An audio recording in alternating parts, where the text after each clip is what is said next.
عندما يعانق التراث التاريخي سحر الهندسة المعاصرة. نأخذكم اليوم في رحلة استكشافية داخل محطة الرباط المدينة بعد التوسعة الكبرى.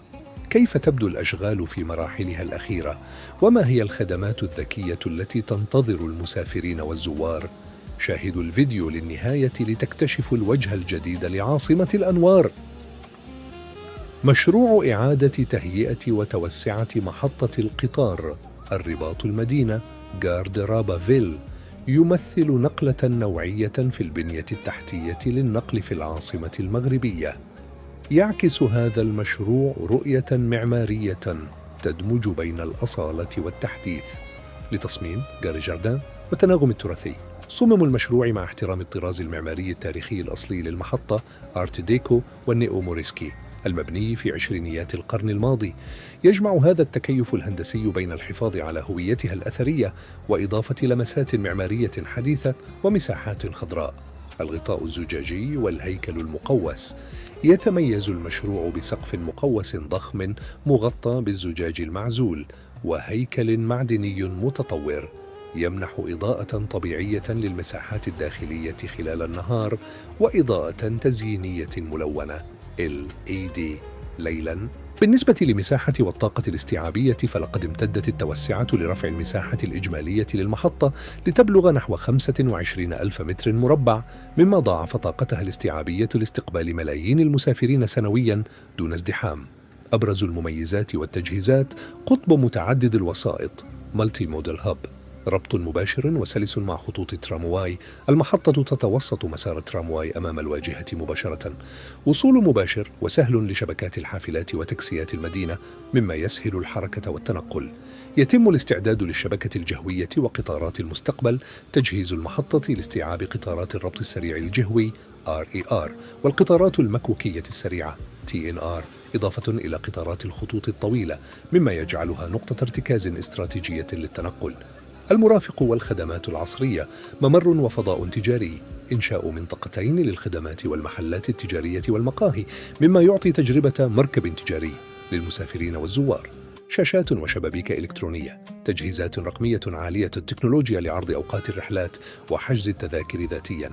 موقف سيارات زاد استيعابه، بناء وتوسيع مرأب سفلي متعدد المستويات للسيارات لتسهيل الركن ومنع الاكتظاظ حول شارع محمد الخامس. النجاعة الطاقية والاستدامة، اعتماد أنظمة تهوية وتكييف طاقية ذاتية، والاستفادة من الضوء الطبيعي عبر السقف الزجاجي الشفاف لتقليل استهلاك الطاقة الكهربائية نهاراً. ولوجية شاملة، توفير مصاعد ومصاعد كهربائية وممرات خاصة تضمن سهولة حركة الأشخاص ذوي الاحتياجات الخاصة وكبار السن إلى الأرصفة.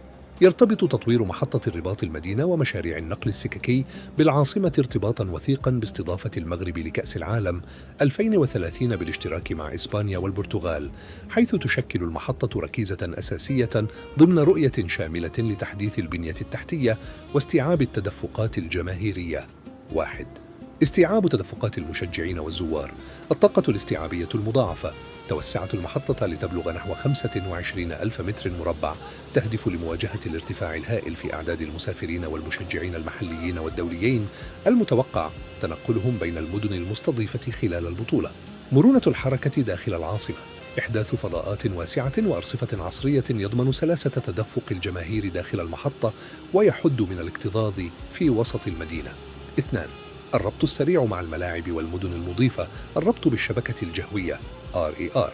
تندرج المحطة ضمن مشروع القطار الخفيف شرطة مائلة الجهوي السريع الذي سيربط مركز العاصمة مباشرة بمحيط الملعب الكبير ببن سليمان، شرطة مائلة ضواحي الدار البيضاء، ومطار الرباط سلة، ومختلف المناطق المشجعة.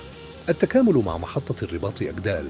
تكتمل وظيفة محطة الرباط المدينة مع محطة أكدال المخصصة لقطارات البراق الفائقة السرعة، مما يضمن ربطاً فائق السرعة بين الرباط والدار البيضاء، طنجة ومراكش.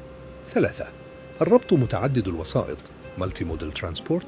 منظومة نقل موحدة تمكين المشجعين والزوار من التنقل المباشر والسلس بمجرد الخروج من المحطة عبر خطوط الترامواي والحافلات عالية الجودة BHNS وسيارات الأجرة للوصول إلى المناطق السياحية، الفنادق، ومناطق الفان زون فان زونز. 4.